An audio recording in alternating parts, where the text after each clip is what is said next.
آپ سبھی لوگوں کا بہت مشکور ہوں کہ بہت ہی شارٹ نوٹس پہ آپ سب لوگ یہاں ہمارے ساتھ جڑے اور اس پریس کانفرنس کے لیے ہمارے آفس آئے. چند ایک اہم نکات ہیں جن کے بارے میں ہم آپ کے ساتھ اور آپ کی وساطت سے اپنے لوگوں تک اور حکومت وقت تک کچھ چیزیں پہنچانا چاہتے ہیں. سب سے پہلے میں اپنی طرف سے، اپنی پارٹی پریزیڈنٹ کی طرف سے، ہماری پوری قیادت کی طرف سے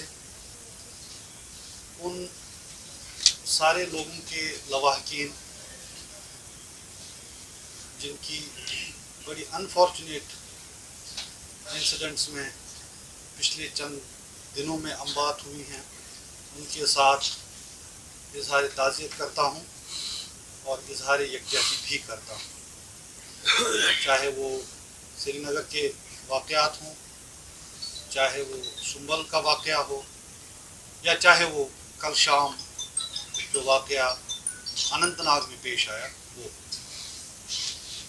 اگر آپ پچھلے چند دنوں میں ہونے والے انسیڈنٹس کو دیکھیں تو ایک بات بالکل صاف ہے کہ حالات نہ صرف خراب بلکہ خراب تر ہوتے جا رہے ہیں. جموں کشمیر کے عوام، خصوصاً کشمیر وادی میں جو لوگ ہیں وہ خود کو غیر محفوظ پا رہے ہیں، اور جو کچھ ہوا ہے اس کی ہم نے تو پرزور الفاظ میں مذمت کی ہے. ہماری پارٹی پریزیڈنٹ صاحبہ نے، پارٹی لیڈرشپ نے بنا کسی لاگ لچک کے ان سارے واقعوں کی مذمت کی ہے، انہیں خلاف انسانیت قرار دیا ہے، خلاف کشمیریت قرار دیا ہے، اور جموں کشمیر کا جو سماجی تانا بانا ہے اس کے خلاف قرار دیا ہے. کسی بھی قیمت میں یہ سب چیزیں ایکسیپٹیبل نہیں ہیں کسی بھی باشندے کو جو جموں کشمیر میں رہتا ہے، نہ یہاں کی مائنورٹی کمیونٹی کو اور نہ ہی یہاں کی میجورٹی کمیونٹی. اس سے ایک چیز صاف ہو گئی ہے کہ یہ جو جھوٹ کا پلندہ بنایا گیا، پورے ملک کو گمراہ کرنے کی کوشش کی گئی یہاں کی سرکار کی طرف سے، دلی میں بیٹھی سرکار کی طرف سے، یہ جو جھوٹا نارملسی کا نیریٹو ہے کہ جموں کشمیر میں حالات ٹھیک ہو گئے ہیں، ملیٹنسی ختم ہو گئی ہے، سب کچھ انڈر کنٹرول ہے، ان جھوٹے دعووں کو ان حالات نے ایکسپوز کر دیا. ایک اور بات جو بہت اہم ہے کہ پہلے کوئی بھی چیز ہو جاتی تھی تو یہ لوگ جو سرکار یہاں رہتی تھی، چاہے وہ محبوبہ مفتی صاحبہ ہو یا اور کوئی سرکار رہی ہو، ان پہ انگلیاں اٹھاتے تھے. آج ضرورت اس بات کی ہے کہ حکومت وقت سے سوالات کیے جائیں کہ جموں کشمیر کو ایک یونین ٹیریٹری میں تبدیل کرنے کے بعد غیر آئینی اور غیر قانونی طور سے لگ بھگ 2 سال ہوا چاہتے ہیں، اور ان 2 سالوں میں حکومت ہند ڈائریکٹلی یہاں کی گورننس کے افیئرز کو دیکھ رہی ہے. یہاں ایک لیفٹننٹ گورنر صاحب ہیں، یہاں کی جو سیکورٹی صورتحال ہے اس کو ڈائریکٹلی یونین ہوم منسٹری دیکھ رہی ہے. تو 2 سالوں میں ان کی کیا کارکردگی رہی ہے وہ آج کے حالات بتاتے ہیں. ان سے سوال کرنا بنتا ہے کہ اس کی ذمہ داری کون لے گا. یہ جو خون ناحق کشمیر کی سڑکوں پہ گلیوں میں بہہ رہا ہے، اس کے لیے جواب دہ کون ہے؟ سیکورٹی عملہ کیا کر رہا ہے؟ وقت کی حکومت کیا کر رہی ہے؟ انٹیلیجنس ایجنسیز کیا کر رہی ہیں؟ اور اس کی ذمہ داری سیدھے سیدھے حکومت وقت پہ عائد ہوتی ہے، اور جس کے لیے ان کو جواب دہ بنانے کی ضرورت ہے. آپ سب جانتے ہیں کہ صرف چند سال پہلے سری نگر شہر کی اگر آپ بات کریں تو حالات ایسے نہیں تھے. جب سے یہ نئی ڈسپنسیشن آئی ہے، جب سے گورنمنٹ نے دلی سے ڈائریکٹ کنٹرول سنبھال رکھا ہے، آپ دیکھیے اسی وقت سے یہاں حالات بد سے بدتر ہوتے جا رہے ہیں. مائنورٹیز ہوں یا میجورٹی کمیونٹی کا شخص ہو، سینس آف سیکیورٹی آج کی ڈیٹ میں نہیں ہے. یہ لوگ کہتے تھے کہ یہاں حالات کو سدھارنے کی راہ میں 370 ایک بہت بڑی دیوار ہے، اس لیے جی ہم نے اس کو ختم کر دیا. یہاں کی جو لوکل پولیٹیکل پارٹیز ہیں وہ دیوار ہیں، اسی لیے ہم نے ان کو سائڈ کر دیا. آج ان سے پوچھا جانا چاہیے کہ ہمیں بتائیے کہ آج جبکہ نہ 370 ہے جس کو آپ نے غیر قانونی اور غیر آئینی طور سے ختم کیا، نہ سرکار یہاں کسی کے ہاتھ میں ہے، تو آج یہ جو بد سے بدتر ہوتے صورتحال ہے، اس کے لیے ذمہ دار کون ہے اور اس کے لیے کس کا گریباں پکڑا جانا چاہیے؟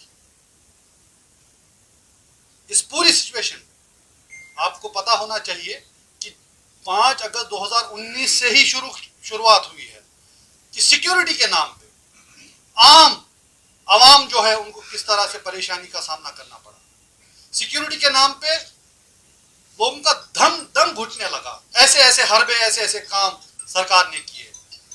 پکڑ دھکڑ، نوجوانوں کے خلاف عطاب، ہمارے جرنلسٹ کو ان پہ کیس کرنا، لوگوں کے پاسپورٹ ضبط کرنا، سرکاری ملازمین کے پیچھے جانا، یہ سب کیا گیا صرف اس نام پہ کہ ہم سیکیورٹی کو بہتر کرنے کے لیے یہ سب کر رہے ہیں. آج ہمیں بتائیں کہ جس عذاب سے جموں کشمیر کا ہر فرد گزرا ہے، خصوصاً کشمیر وادی میں پچھلے 2 سال میں ان کی حکومت میں،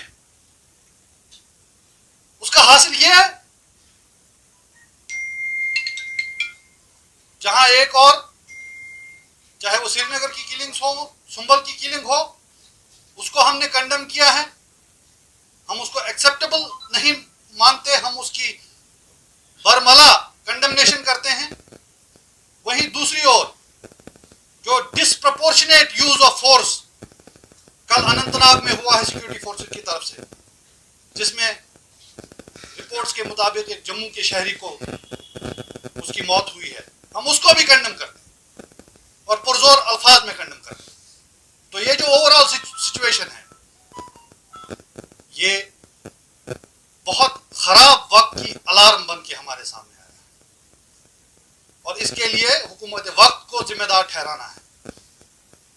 اور اس لیے ہم آج اس پلیٹ فارم سے اس حکومت اور اس میں بیٹھے اشخاص کی ناکامیوں کے لیے، یہاں کے عوام کو تحفظ نہ دے پانے کے لیے، یہاں کے حالات روز بروز بگڑنے کے لیے، یہاں کے عوام کے خلاف کام کرنے کے لیے پیپلز ڈیموکریٹک پارٹی یہ ڈیمانڈ کرتی ہے کہ یہاں کے جو لیفٹنٹ گورنر ہیں منوج سنہا، انہیں کوئی مورل اتھارٹی، مورل حق نہیں بنتا کہ وہ کنٹینیو کریں، اور ہم یہ ڈیمانڈ کرتے ہیں کہ وہ استعفیٰ دے دیں، کیونکہ ان کو جو کام کرنا تھا، چاہے سیکیورٹی کے لحاظ سے، چاہے ڈیولپمنٹ کے لحاظ سے، اور خصوصاً یہاں کے عوام کو تحفظ دینے کے لیے، اس میں وہ ناکام رہے ہیں. اور اس لیے ان کو کوئی حق نہیں بنتا کہ وہ اپنی کرسی پہ براجمان کنٹینیو کرتے رہیں. ہم ڈیمانڈ کرتے ہیں کہ آن مورل گراؤنڈز منوج سنہا اپنی پوزیشن چھوڑ دے. ایک تاثر یہ پیدا کیا جا رہا ہے جہاں یہ بالکل عیاں بات ہے کہ جو کچھ یہاں ہو رہا ہے وہ حکومت وقت کی ناکامی ہے، لیکن اس کو بھی یہاں کے لوگوں پر مڑھا جا رہا ہے. ایسا ایک تاثر پیدا کیا جا رہا ہے کہ جیسے اس کے لیے حکومت کی ناکامی ریزن نہیں ہے، بلکہ یہاں کا عام عوام اس کے لیے رسپانسبل ہے. ہم اس نیریٹو کو کنڈیم کرتے ہیں. یہ جو گورنمنٹ ہے یہ ہر محاذ پہ ناکام رہی ہے. آپ ان کی انسینسٹیوٹی کا عالم دیکھیے کہ جہاں ایک اور اگر مائنورٹی کے لوگوں کو یہاں پہ کل تشدد کا نشانہ بنایا گیا، ان کی ناحق موت ہم نے دیکھی، تو ہمیں بتائیے کہ بی جے پی کے جو لیڈرز ہیں، بہت شرم کی بات ہے کہ یونین منسٹرز یہاں کشمیر میں تھے، ابھی بھی ہیں شاید، وہ کہاں تھے تب جب کشمیر جل رہا تھا؟